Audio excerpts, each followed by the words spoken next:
Marvel Rivals. That's what Fragpunk is competing against? When you're going up against a behemoth like that, you need to be awesome. So does Fragpunk do enough to elevate it above that comic book character Clash? No. No, it does not. Sure, it's flashy. It's got an eye-catching art style. Some of its character designs are okay.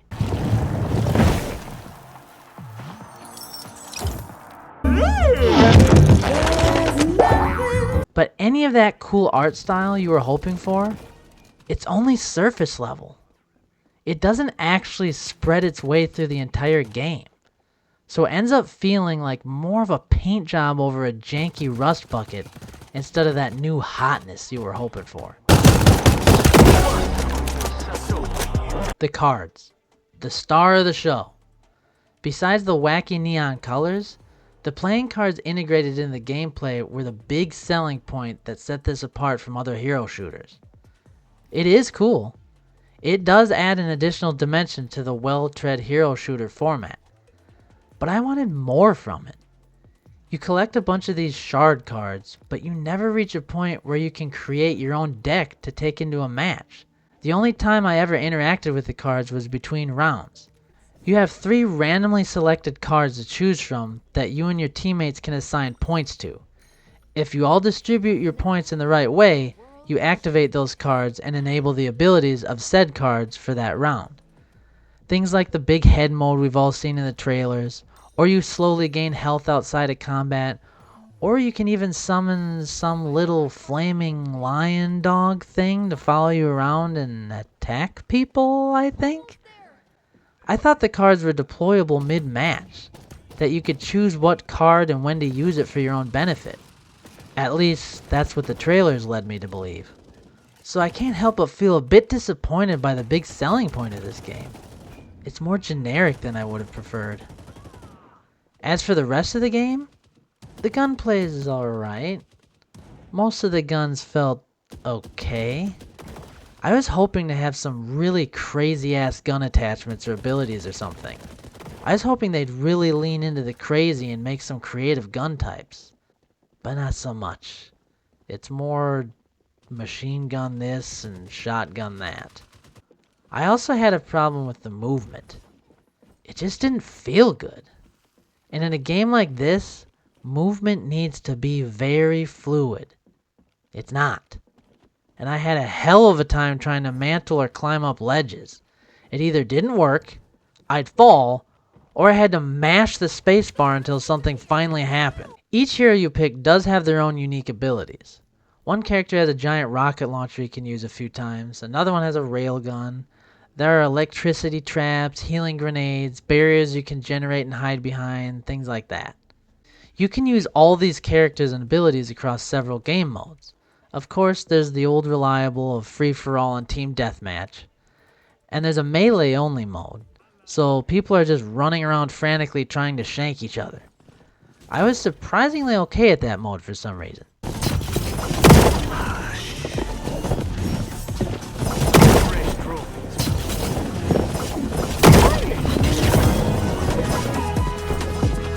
Another mode is like a zombie infection mode. I'm gonna level with you. I hated this mode. It felt unbalanced and just wasn't fun to play. When you become a zombie, or whatever they're called in this mode, your movement speed doesn't seem to change whether you're walking, crawling, or sprinting. It literally all felt the same. There was no advantage to being a zombie. But when you're a human, it also sucked because it took 1,000,000 rounds to kill a single zombie. At least it did for me. The entire match seemed to drag on for an eternity. It was probably only 20 minutes long, but I despised it all the same. Needless to say, I don't recommend that mode. Well, that's over. For now. Finally, there's the standard play mode. 3 zones, A, B, and C. For the first half of the match, you plant a bomb. If it goes off, you win. If you kill the enemy team first, you win. And then the other half of the match, you defend those same zones and try to defuse the bomb or kill the other team first. It's what you'd expect. I did have some fun here though. It's definitely the best showcase of the game and the most balanced mode. I can see where some of these matches could be pretty fun once players hone in on the specifics of their chosen heroes. One enemy left. There is a cool duel system that comes into play if the match is tied at the final round. You won.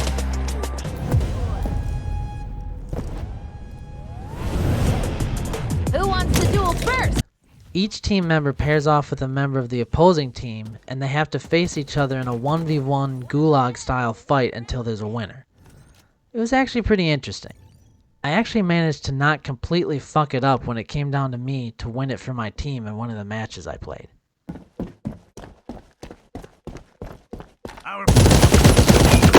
Okay, you earned bragging rights. I'm so proud. None of the levels really stood out to me either. I know games within this genre all share similarities in level design for a reason. A lot of hallways and narrow corridors with a couple big rooms to force chaotic clashes. But I was still hoping for something more interesting than a jump pad to be the main highlight of the level design. I have to talk about one aspect of this game though. It feels very much like a mobile game. From the annoying way the tutorial forces you to click on certain things, to the fact that every 3 seconds there's an icon indicating that you just unlocked something somewhere that does something for some reason. But you can't unlock this item until you twist your way through the bowels of a menu system that, ironically, made my bowels twist in agony. I loathe this kind of thing. We've all been exposed to far too many of these systems, and frankly, I'm just so weary of it. I don't need unlocks for daily logins, for clicking on something, for leveling up my account, for leveling up my character, for leveling up my gun, for leveling up the battle pass, for opening a pack, for looking at the shop, for linking my account. I mean, Jesus Christ, can I just play the game? One normal unlock system will suffice. This type of thing is enough to make me instantly stop playing a game, because I'm just so tired of having that mobile game flavor in my mouth all the time. The only saving grace is that this game is, indeed, free to play, so I'll try to be mildly more accepting, I guess. I am a little baffled, however. NetEase makes Marvel Rivals. It's a huge success. Then, just a few months later, NetEase releases Fragpunk, an exceptionally average take on the same genre that does literally nothing as good as Marvel Rivals does. Why would the same company make such a similar game in such a similar time frame and make it not as good? There's no hook, even though the trailers tried to convince us there was, or at least the hook doesn't deliver like it should have. They also shot themselves in the foot.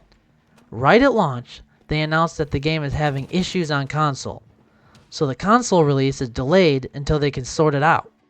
That could very well be the kiss of death for a game like this. You have a pretty average game and then cut out a huge part of its audience right at its crucial launch window?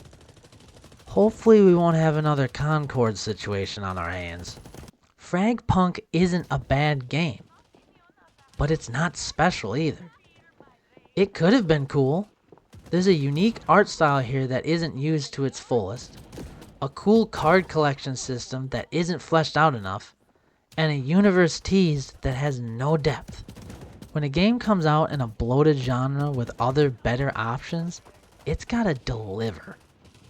Unfortunately, all Fragpunk managed to do is make me marvel at how it did nothing to stand out against its rivals.